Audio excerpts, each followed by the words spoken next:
Good morning from Penang जर्ज town. आज के हमारे मालয়েশিয়া ट्रिपर पंचम दिन एवं जर्ज टाउने हमारे तृतीय दिन। तो आज के আমরা যাব হচ্ছে পেনাং হিলে। তো অলরেডি আমরা রাস্তায় বেরিয়ে পড়েছি, তোমরা দেখতেই পাচ্ছ। এবং এখান থেকে আমরা একটা গ্র্যাব বুক করে নিচ্ছি, কারণ একটু দেরি হয়ে গেছে। তো গ্র্যাব আমাদের ওই মোটামুটি 10-11 রিঙ্গিতে পৌঁছে দেবে হচ্ছে পেনাং হিলের যে ফার্নিকুলার রেলওয়ের যে স্টেশনটা, সেই স্টেশনটা অর্থাৎ লোয়ার হিলে। তো সেখান থেকে আমাদের ফার্নিকুলার রেলওয়ের মানে বুক করতে হবে এবং বুক করে উঠতে হবে পেনাং হিলে। পেনাং হিলে যাওয়ার পরে সেখানে অনেকগুলো অ্যাক্টিভিটিস রয়েছে, সেগুলো করে আমরা ফিরে আসবো আবার কিন্তু ওই লোয়ার স্টেশনে এবং সেখান থেকে যাব কেকলক্সি টেম্পল। তো এই হচ্ছে আজকে সারাদিনের মোটামুটি প্ল্যান। তো বেরিয়ে পড়েছি, একটু দেরি হয়ে গেছে, রাফলি এখন বেলা 12টা বেজে গেছে। তো ডিরেক্টলি আমরা চলে যাব হচ্ছে ফার্নিকুলার রেলওয়ে স্টেশনে। শুনেছি সেখানে নাকি প্রচুর লাইন হয়, প্রচুর ভিড় হয় এবং অনলাইন বুকিংয়ের সমস্ত অপশানসগুলো কিন্তু ডিসেবল করে দেওয়া হয়েছে। তো সেই কারণের জন্য আমাদের গিয়ে ওভার দ্য কাউন্টারে টিকিট পারচেস করতে হবে। এবং যেহেতু রমজানের মাস চলছে, তো ফার্নিকুলার রেলওয়ে কিন্তু 4:30 অবধি অপারেট করবে বিকেলে। তো প্র্যাকটিক্যালি আমাদের কাছে 4 ঘন্টা মতো সময় আছে ওখানে গিয়ে পুরো জায়গাটাকে এক্সপ্লোর করে আবার নিচে নেমে আসার জন্য। তো দেখা যাক, একটু টাইট শিডিউল, যত ভালো করে আমরা কভার করতে পারি এবং তোমাদেরও দেখাবো যে জর্জ টাউনের আমাদের এই তৃতীয় দিনে আমরা কী কী অ্যাক্টিভিটি করলাম।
জর্জ টাউনে আমাদের হোটেল ট্রাভেলজ থেকে পেনাং হিলের দূরত্ব মাত্র 6 কিলোমিটার, যেতে সময় লাগবে 15 মিনিট। রাস্তায় পড়বে Penang state মস্ক।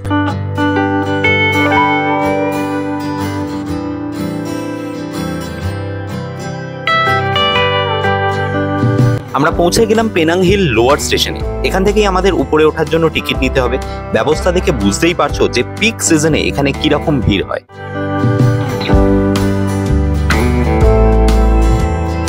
For 2 people. Are you resident or tourist? Tourist.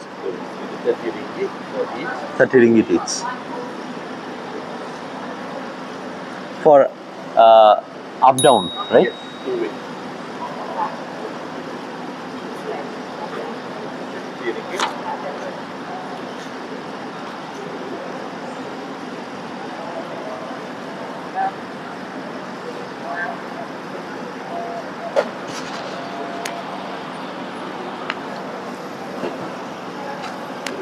Up and down use the same ticket, sir. Okay. Later enter over that 2 train. Okay.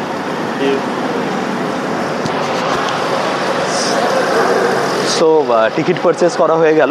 Up and ডাউনের জন্য একটাই টিকিট, এটা সাথে করে রেখে দিতে হবে। এবং ফরেনারদের জন্য রেট পড়লো হচ্ছে 30 রিঙ্গিত এক একজনের, তো দুজনের 60 রিঙ্গিত। তো চলো যাওয়া যাক।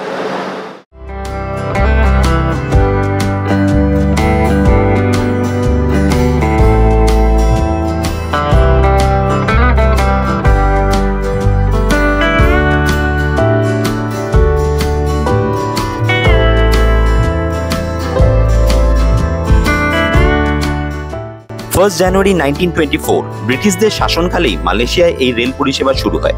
শতবর্ষে দাঁড়িয়ে থাকা এই রেল পরিষেবা মালয়েশিয়ার মানুষদের অত্যন্ত গর্বের এবং ট্যুরিস্টদের অন্যতম অ্যাট্রাকশন।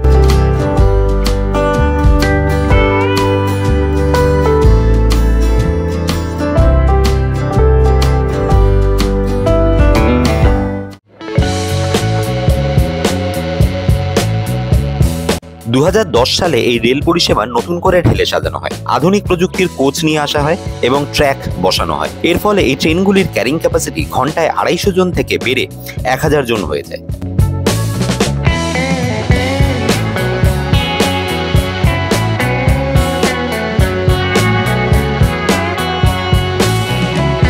1996 মিটার এই যাত্রাপথে এই ট্রেনগুলি সময় লাগে মাত্র 5 মিনিট। যাত্রাপথে 258 ফিট লম্বা একটি টানেল দেখতে পাওয়া যায়, যা পৃথিবীর সবথেকে খাড়া টানেল।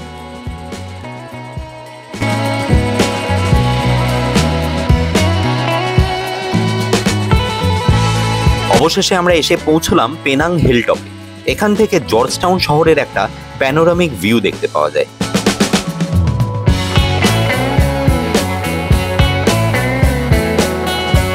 1789 সালে ফ্রান্সিস লাইট পেনাং হিলের অনেকটা অংশই চাষবাসের যোগ্য করে তোলেন এবং সেখানে শুরু হয় স্ট্রবেরির চাষ। এর ফলে এই জায়গাটির অপর নাম হয়ে যায় স্ট্রবেরি হিল। স্থানীয় মালয়রা পেনাং হিলকে বলে বুকিত বান্দেরা। এর যে হাইয়েস্ট পিক তা সমুদ্রপৃষ্ঠ থেকে 833 মিটার উঁচু। ফার্নিকুলার রেলওয়ের এই রাইডটা কিন্তু অসাধারণ ছিল এবং তোমরা পুরো ভিডিওটাতে দেখলে যে এই পুরো রাইডটা কিন্তু কমপ্লিট হতে সময় লাগলো ওই 4 থেকে 4.5 মিনিট মতো। এবং এই যে টোটাল যে এলিভেশনটা যেটা আমরা উপরের দিকে উঠলাম, এটার কিন্তু পুরো প্রসেসটা হচ্ছে কিন্তু একটা রোপের মাধ্যমে বেসিক্যালি ট্রেনটাকে টেনে তোলা হচ্ছে এবং যিনি ড্রাইভার, যিনি মানে চালকের সিটে বসেছিলেন, তার কাজ হচ্ছে শুধু স্পিডটাকে কন্ট্রোল করা, কারণ এখানে ডিরেকশনের কোনো ব্যাপার নেই, শুধু স্পিডটাকে কন্ট্রোল করা। এবং স্টেশনসগুলো যখন আজখানে একটা এসেছিলো এবং একটা জায়গায় ছিল যখন উল্টো দিক থেকে আর একটা ট্রেন আসছিল, তো সেই জায়গাগুলোকে ম্যানেজ করা হচ্ছে মূলত কাজ। এবং এটা অত্যন্ত ঐতিহ্যশালী একটা ট্রেন এবং এর একটা সুবিস্তৃত ইতিহাস রয়েছে এবং তার জন্য একটা বলতে পারো এখানে একটা আলাদা করে ওর একটা ছোট মিউজিয়াম মতো বানিয়ে রেখেছে, সেখানে গেলে সমস্ত কিছু ইনফরমেশান পাওয়া যাবে এই ফার্নিকুলার রেলওয়ে সম্পর্কে।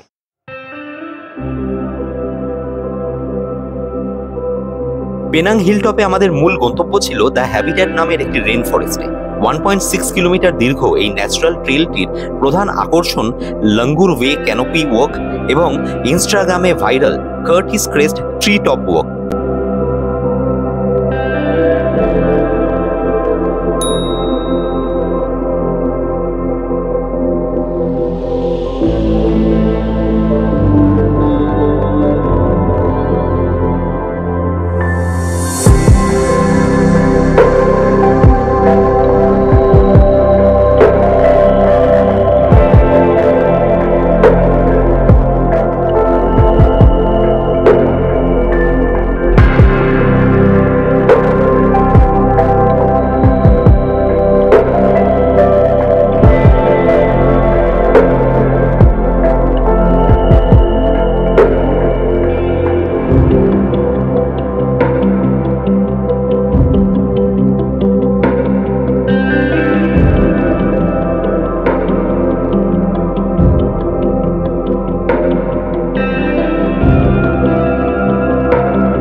Scan right over there, and you have two QR codes here.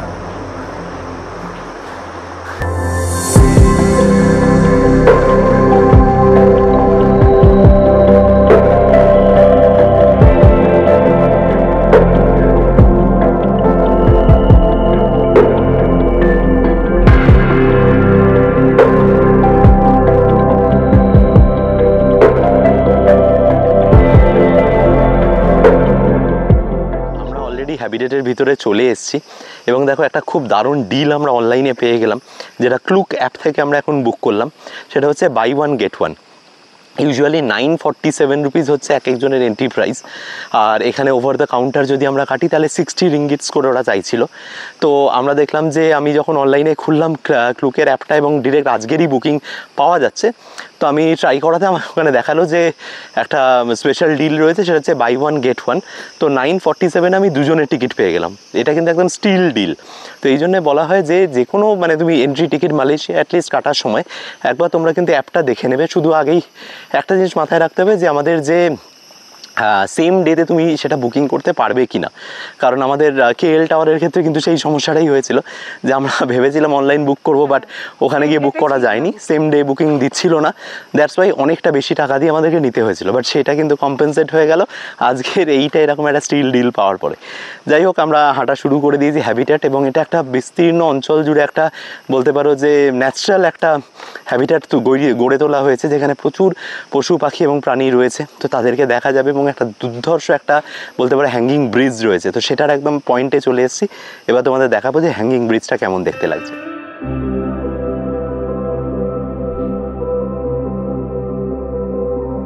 230 metre লম্বা এই সাসপেনশন ব্রিজ এই হ্যাবিটেটের অন্যতম প্রধান আকর্ষণ। সারফেস থেকে এর উচ্চতা প্রায় 40 মিটার এবং চারিদিকে অসংখ্য গাছ দিয়ে ঘেরা এর পরিবেশটা অসাধারণ।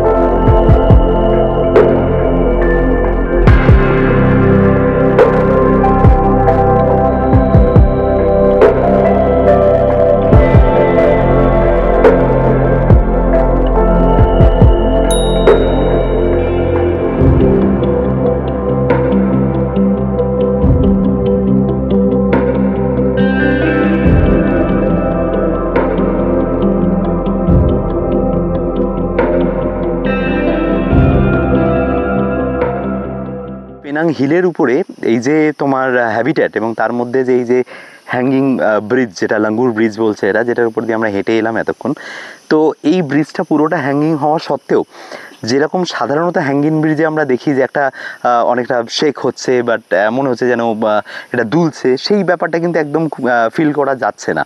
এবং রাস্তাটাও এতটা ইভেন, এত সুন্দর করে এটা তৈরি করা হয়েছে, শুধুমাত্র এর ভাইব্রেশনটা ফিল করা যাচ্ছে যদি উল্টো দিক থেকে কেউ আসে বা একদল লোকজন যদি আসে, একটা গ্রুপ যদি আসে, তখনই তুমি কিন্তু শুধুমাত্র এই ফেন্সিংয়ে হাত দিলে তবেই কিন্তু সেটা ফিল করা যাচ্ছে। আদারওয়াইজ সেরকম ভয়ের কোনো কারণ নেই, খুব কমফোর্টেবলি ঘোরা যাচ্ছে এখানে। এরপর এখান থেকে আমরা চলে যাব হচ্ছে সেই জায়গাটায় একটা সার্কুলার একটা ব্রিজ রয়েছে, যে ব্রিজটা আজকের ডেটে ইনস্টাগ্রামের দৌলতে কিন্তু প্রচুর ফেমাস, এর ছবি তোমরা দেখেছো। তো এখান থেকে রাইট সাইডে আর খানিকটা যেতে হবে এবং গেলে সেই জায়গাটা আসবে। তো সেখানে নিয়ে গিয়ে তোমাদের দেখাবো যে এই জায়গাটা কতটা সুন্দর। এবং তোমরা দেখলে যে আসতে যেতে অনেকগুলো প্রচুর মানকিজ আমরা দেখলাম এবং প্রচুর ঝিঝি পোকার ডাক শুনতে পাওয়া যাচ্ছে এবং সাথে কিন্তু ময়ূরের ডাক শুনতে পেলাম। তো জায়গাটা খুব ন্যাচারালভাবে তৈরি করা হয়েছে এবং যথেষ্ট সুন্দর। ইউনেস্কো ওয়ার্ল্ড হেরিটেজ সাইট জর্জটাউনের মতো এরকম একটা ব্যস্ততম শহরের ঠিক প্রাণকেন্দ্রে এই ন্যাচারাল ফনা অ্যান্ড ফ্লোরা আপনার মনকে ভরিয়ে তুলবে এক অদ্ভুত আনন্দে।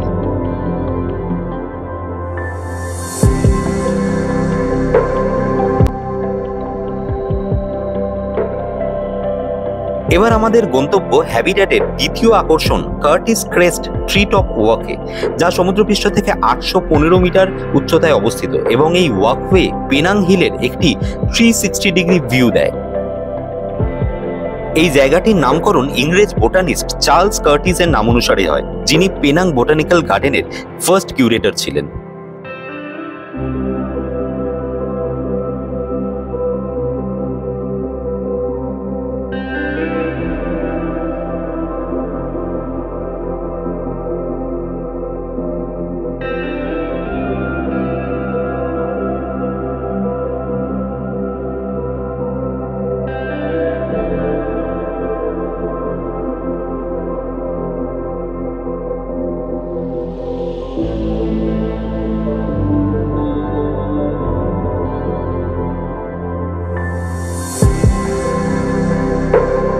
চারিদিকে গাছ দিয়ে ঘেরা এই মাঝখানে সারফেসটা মিলিটারি প্যারেড থেকে শুরু করে হেলিপ্যাড হিসেবেও কিন্তু ব্যবহার করা হয়।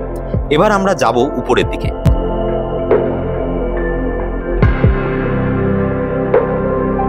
এটাই পেনাং হিলের হাইয়েস্ট ভিউইং পয়েন্ট, যেখানে সাধারণ মানুষ পৌঁছতে পারে।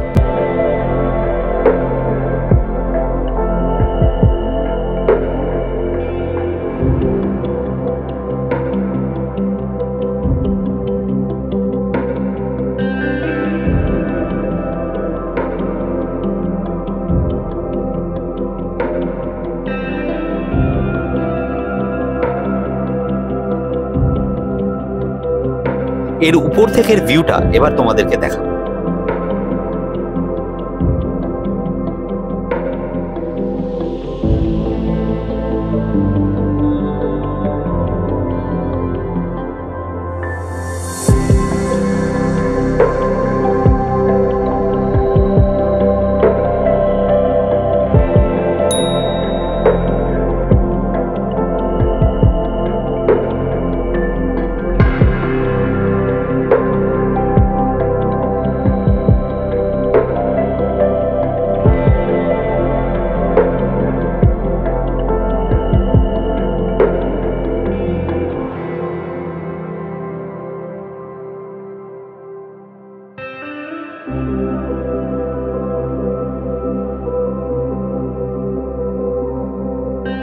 মালয়েশিয়া সফরের এই ভিডিওগুলো তোমাদের কেমন লাগছে আমাদের কমেন্টে এসে জানাতে পারো। তোমাদের মতামত কিন্তু অত্যন্ত গুরুত্বপূর্ণ। যদি এই পার্টিকুলার সিরিজের বাকি ভিডিওগুলো না দেখে থাকো তাহলে এই ভিডিও ডেসক্রিপশনে সেগুলো দেওয়া থাকলো, প্রত্যেকটা লিঙ্ক ক্লিক করে তোমরা সেগুলো দেখে নিতে পারো। মালয়েশিয়া সফর সংক্রান্ত যদি কোনো কিছু তথ্য তোমাদের প্রয়োজন পড়ে তাহলে তোমরা আমাকে পিং করতে পারো আমাদের সোশ্যাল মিডিয়া হ্যান্ডেলসের গ্লোবট্রটার ইন্ডিয়া 2024 ইনস্টাগ্রামে।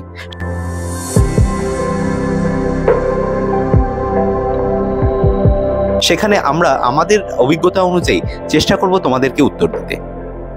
তার জন্য আমাদের সোশ্যাল মিডিয়া হ্যান্ডেলটি ইনস্টাগ্রামে ফলো করতে ভুলো না।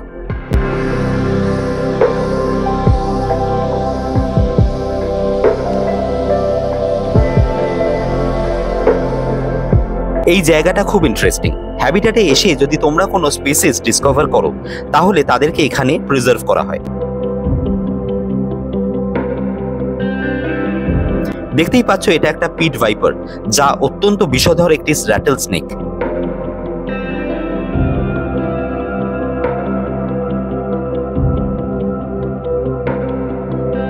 এছাড়াও ব্ল্যাক স্করপিয়ন সহ অনেক কিছু এখানে ছিল।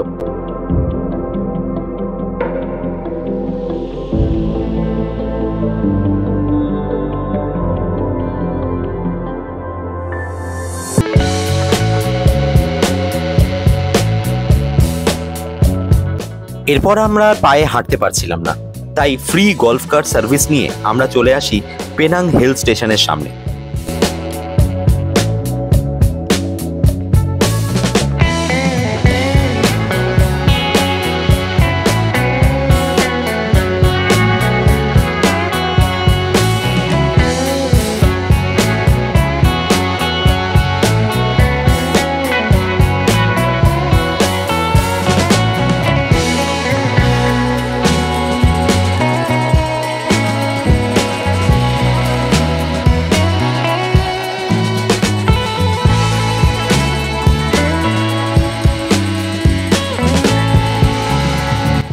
এরপরে আমরা ফার্নিকুলার রেলওয়ে ধরে আবার নিচের দিকে নামতে শুরু করি।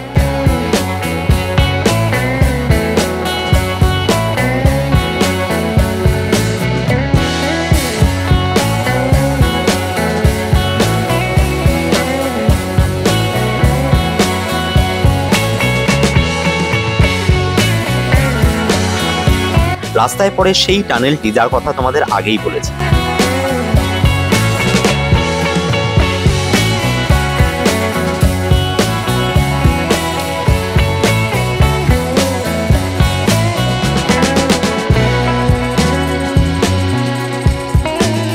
ভিডিও শুরুতেই তোমরা দেখেছো যে ফেরার টিকিট আমরা কিন্তু একসাথে কেটে নিয়েছিলাম অ্যাজ এ রাউন্ড ট্রিপ, এবং আমাদের এক একজনের খরচ পড়েছিল 30 মালয়েশিয়ান রিঙ্গিট।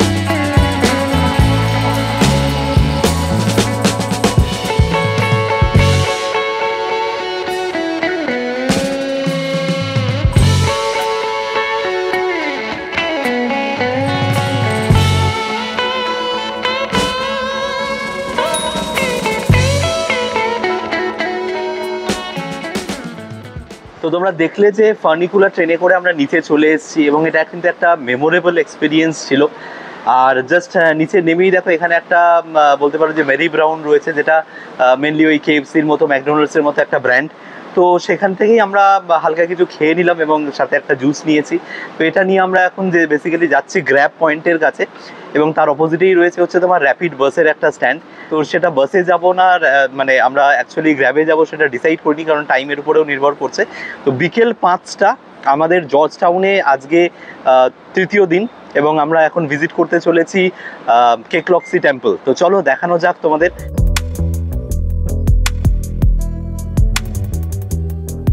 আমরা এসে পৌঁছেছি কেকলক্সি টেম্পলের। এটা কিন্তু একটা চাইনিজ টেম্পল, এবং এই পার্টিকুলার জর্জ টাউন পেনাংয়ে এটা কিন্তু অন্যতম একটা দ্রষ্টব্য স্থান। এবং আমি ইন্টারনেটের ছবিগুলো দেখেছি, যখন মানে ওই চাইনিজ নিউ ইয়ারের সময়, বিভিন্ন ফেস্টিভ্যালের সময় এটা কিন্তু একটা অসাধারণ রূপ ধারণ করে। তো আমরা এসে পড়েছি একটু মানে বিকেলের একটু আগেই, মোটামুটি টাইম ওই ধরে নাও 5:30টার কাছাকাছি। আর একটু পরে এটা কিন্তু অপূর্ব একটা রূপ ধারণ করবে।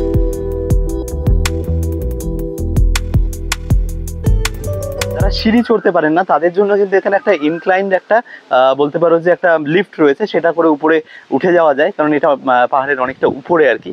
তো চলো যেটুকু সময় হাতে আছে মোটামুটি 15 মিনিট, তার মধ্যে যেটুকু দেখানো সম্ভব সেগুলো তোমাদেরকে দেখিয়ে আমি আবার চট করে নিচে নেমে আসবো, কারণ 5:30 এটা ক্লোজ হয়ে যায়, মাথায় রাখতে হবে।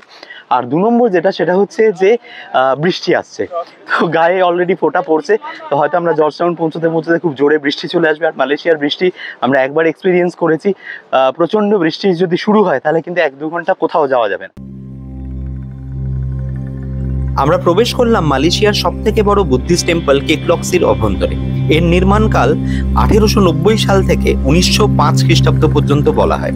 এটা টেম্পলের মেন প্রেয়ার হল বা বোধিসত্ত্ব হল, যেখানে 3টি বিশাল আকার বোধিসত্ত্ব স্ট্যাচু রয়েছে এবং শয়ে শয়ে গুয়ান ইনের স্ট্যাচু কিন্তু দেওয়ালে লক্ষ্য করা যায়।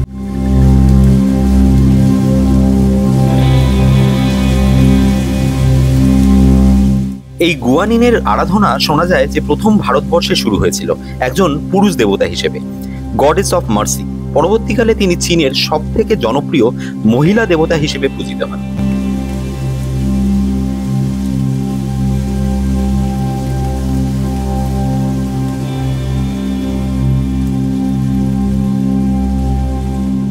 দেখো কপালে যদি দেবদর্শন থাকে তাহলে কি আটকাবে, কারণ দেখো আমি যে 5:25 এন্টার করলাম, জাস্ট আমি এন্টার করার পরে আমি দর্শন করে বেরোনোর পরেই ওরা কিন্তু গেটটাকে বন্ধ করে দিল।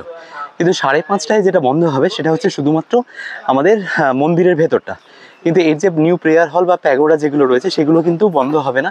তো সেখানে কিন্তু তোমরা ঘুরে এই জায়গাটা কিন্তু দেখতে পারবো। তো এই জায়গাটা পুরো মোটামুটি তোমরা ঘুরে দেখে নিতে পারো এবং দারুণ একটা ভিউ রয়েছে, একটা প্যানোরামিক ভিউ রয়েছে, অসম্ভব সুন্দর লাগছে দেখতে। 2021 সালের অক্টোবর মাসে এই মন্দিরে একটি ভয়াবহ অগ্নিকাণ্ড হয় এবং এর ফলে এর 70% কিন্তু ডিস্ট্রয় হয়ে যায়। যদিও হতাহতের কোনো ঘটনা ছিল না, পরবর্তীকালে এই মন্দিরের কিন্তু রিপেয়ারিং করে এটিকে আবার পুনরবস্থায় ফিরিয়ে আনা হয়।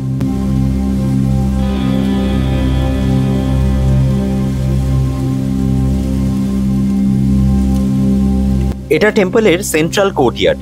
এখানে একটি বৌদ্ধ মূর্তি অবস্থিত এবং এখান থেকে পুরো টেম্পলটার একটা 360 ডিগ্রি ভিউ পাওয়া যায়। 7 তল বিশিষ্ট এবং 30 মিটার উচ্চ এই প্যাগোডাটি নির্মিত হয় 1930 সালে। থাইল্যান্ডের রাজা কিং রামা 6 এর ভিত্তিপ্রস্তর স্থাপন করেন এবং তার নাম থেকেই এর নামকরণ করা হয় রামা প্যাগোডা। চাইনিজ নিউ ইয়ারের সময় থেকে 30 দিন পর্যন্ত এই টেম্পলটি অসাধারণ সুন্দরভাবে সাজানো থাকে এবং লেট নাইট পর্যন্ত খোলা থাকে জনসাধারণের জন্য। তবে বছরের বাকি সময় এটি 5:30টার সময় বন্ধ করা হয়, তাই বাধ্য হয়েই আমাদের নেমে আসতে হলো। টেম্পল থেকে আমরা সরাসরি চলে আসি কোমটার বাস স্টেশনে, যেটা দেখতে পাচ্ছ এই পিছনে। এই কোমটার থেকেই কিন্তু সমস্ত বাসগুলো, গতকালকে আমরা বলতে পারো যে আমরা যে বিচে গেছিলাম তো সেটাও এখান থেকেই আমরা বাস বুক করেছিলাম। ইনফ্যাক্ট এখান থেকেই কিন্তু পেনাং হিলের বাস পাওয়া যায়। তো এই যে দূরপাল্লার যে জায়গাগুলো মোটামুটি 1/2 আওয়ার 45 মিনিট 10 কিলোমিটারের উপরে ডিস্টেন্স যে কোনো জায়গায় যাওয়ার জন্য কিন্তু বাস হচ্ছে এখানে সবথেকে কনভিনিয়েন্ট মিডিয়াম। তো তার জন্য কিন্তু এই কোমটারের সামনে থাকাটা জরুরি। এর অপোজিটেই হচ্ছে প্রাঙ্গিন মল, আমি কালকেও তোমাদেরকে দেখিয়েছিলাম আগের ভিডিওতে। এবং সেই প্রাঙ্গিন মলে আমরা কিছুক্ষণ এখন ঘোরাঘুরি করলাম, কিছু জিনিসপত্র কেনা হলো এবং প্রাইস যথেষ্ট রিজনেবল। তো সেখান থেকে কেনাকাটি করে আমরা এখন আবার এই বাস স্ট্যান্ডে দাঁড়িয়ে রয়েছি। এখান থেকে সরাসরি যাব হোটেলে এবং এই আজকে আমাদের মূলত সফর এখানেই শেষ। না, কোনো সফরই কিন্তু শেষ হয় না শুধুমাত্র সেখানকার দর্শনীয় স্থান দেখিয়ে। সেখানকার মানুষ, সেখানকার খাওয়া দাওয়া, সেখানকার কালচার সবকিছুই কিন্তু ইম্পর্টেন্ট। তাই জর্জ টাউনে আমরা যে হোটেলটিতে রেগুলার খাওয়া দাওয়া করতাম সেই হোটেলেরই এক কর্মচারী সাকিবের কথা না বললে বোধহয় এই জর্জ টাউনের সফর আমাদের শেষ হয় না। আজকে জর্জ টাউনে আমাদের 3য় দিন এবং কালকে আমরা চলে যাব লাঙ্কাভির জন্য, ফ্লাইট আছে কালকে আমাদের। তো তার আগে তোমাদের সাথে একজন বিশেষ মানুষের পরিচয় করিয়ে দিতে চাই, স্পেশালি যারা বাংলাদেশ থেকে এই ভিডিওটা দেখছো তাদের জন্য। আমার সাথে রয়েছে সাকিব। বাংলাদেশিরা সাকিব বললেই কিন্তু দুজন স্টারকে ভাবে, এক হচ্ছে সাকিব খান আর এক হচ্ছে সাকিব আল হাসান। কিন্তু আমার সাথে রয়েছে আরেক সাকিব, যে সাকিব বেসিক্যালি এখানে নাসিকান্দার পেলিতা বলে আমার হোটেলের ঠিক অপোজিটে একটা রেস্টুরেন্ট রয়েছে, যে রেস্টুরেন্টে কাজ করে। তো আজকে ওর অফ ডে, তো সেই কারণে আমি ওর সাথে আলাপ করে দিয়েছি একটা বিশেষ কারণে। সেটা হচ্ছে যে সাকিবের ইচ্ছে ছিল হচ্ছে ক্রিকেটার হওয়ার, কিন্তু এখন ও মালয়েশিয়াতে চাকরি করছে। এখন ওর নিজের পায়ে দাঁড়ানোর খুব ইচ্ছে এবং প্রচুর টাকা ইনকাম করতে চায়, তারপরে দেশে ফেরত যাবে। তো আমি আলাপ করানোর একটাই কারণ, আমি যত জায়গায় ঘুরতে গেছি প্রথমত বাংলায় কথা বললে একটা বলতে পারো যে একটা টান আলাদা করে তো অনুভব করাই যায়। বাংলায় প্রথমেই আমি যখন রেস্টুরেন্টে ঢুকলাম ও আমার সাথে বাংলায় প্রথম কথা বললো এবং ভীষণ ভালো লাগলো। এবং তারপরে সবথেকে বড় কথা হচ্ছে, দেখো একটা কাস্টমার আসতেই পারে, দিনে 10টা কাস্টমার আসে, কিন্তু তার সাথে একটা আলাদা করে সম্পর্ক তৈরি হওয়া, কথা বলা এবং বিভিন্নভাবে গাইড করা, ধরো কোথায় বাসের জায়গায় কোনো দরকার বা কোনো কিছু।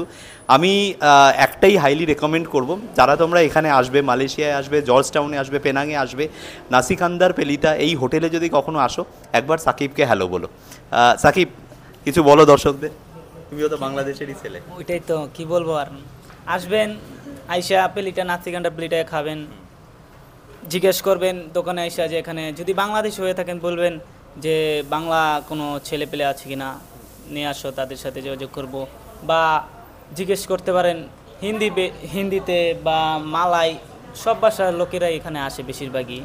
কিন্তু আমার কাছে কিন্তু মানে ভাষাটা বড় কথা নয়, কিন্তু যে ধরনের বলতে পারো যে আতিথেয়তা বা যে ধরনের ক্লোজনেস আমি ওর সাথে কথা বলে অনুভব করেছি, সেটা খুব কমই হয় কারোর সাথে আলাপ করে এতটা ক্লোজনেস অনুভব করা যায়। আমার ভীষণ ভালো লেগেছে ওকে, এবং যে কারণে আমি বলছি যে আপনারা এখানে এলে অবশ্যই আপনারা ওর সাথে যোগাযোগ করবেন, এখানে আসবেন, খাওয়া দাওয়া তো আছেই, এবং যে কোনো ধরনের আপনাদের হেল্প, যারা বাংলাদেশ থেকে আসছেন, যারা পশ্চিমবঙ্গ থেকে আসছেন, যারা হয়তো ভাষাগত দিক থেকে সমস্যায় পড়ছেন, ইভেন এখানে বহু খাবার রয়েছে যে খাবারগুলো আপনারা প্রথমে এসে হয়তো বুঝবেন না, কিন্তু সেগুলোকে কাস্টমাইজ করে দেওয়া। যেমন ধরো আমার জন্য ম্যাগিটা যেভাবে তৈরি করতে হবে আমি বলে দিলাম এইভাবে বানিয়ে দিও, বা আমার জন্য এটা লাগবে না, ওটা লাগবে না, নিজের মতো করে কিন্তু ও একদম অতিথি আপ্যায়ন করেছে। তো অসংখ্য ধন্যবাদ সাকিব, ভীষণ ভালো লাগলো। এবং যারা বাংলাদেশ থেকে স্পেশালি দেখছো, তুমি একবার শুধু তাদেরকে বলে দাও যাতে আমার ভিডিওটা দেখে এবং শেয়ার করে এবং চ্যানেলটা সাবস্ক্রাইব করে। অবশ্যই যারা দেখতেছেন তারা অবশ্যই subscribe, follow, like, comment, share সব করবেন। তার জন্য না করেন, আমার জন্য করবেন, আমি হলো বাংলাদেশি, কথা বুঝছেন? থ্যাংক ইউ সো মাচ, খুব ভালো লাগলো। তো আপনাদের সাকিবকে কেমন লাগলো কমেন্টে এসে জানাবেন, কারণ সাকিব এই ভিডিওটা ফলো করবে। আর সাকিবের জন্য দোয়া করবেন যাতে ও খুব ভালো এখানে যাতে নিজের পায়ে দাঁড়াতে পারে। ওর স্বপ্ন হচ্ছে ইউরোপে যাওয়ার, অন্যান্য কান্ট্রিজে কাজ করার, এবং তারপরে বাংলাদেশে কিন্তু গিয়ে আবার সে দেশে ফিরবে। তো থ্যাংক ইউ সো মাচ, ভালো লাগলো সাকিব, আবার দেখা হবে, যদি সুযোগ হয় নিশ্চয়ই দেখা হবে। আমি রাজীব সাহা, আর তোমরা দেখছো গ্লোব টটার্স ইউটিউব চ্যানেল। আমি মালয়েশিয়ার বিভিন্ন জায়গায় ঘুরে বেড়াচ্ছি এবং সেখানকার ভিডিও বানিয়ে তোমাদের জন্য আপলোড করছি এই চ্যানেলে। যদি এই ভিডিওগুলো ভালো লেগে থাকে তাহলে ভিডিওগুলোকে লাইক, শেয়ার আর এই চ্যানেলটাকে অবশ্যই সাবস্ক্রাইব করে নিন। সাবস্ক্রিপশনের পাশে যে বেল আইকন আছে ওটাকে প্রেস করে দিও। তো দেখা হচ্ছে তোমাদের সাথে পরের ভিডিওতে।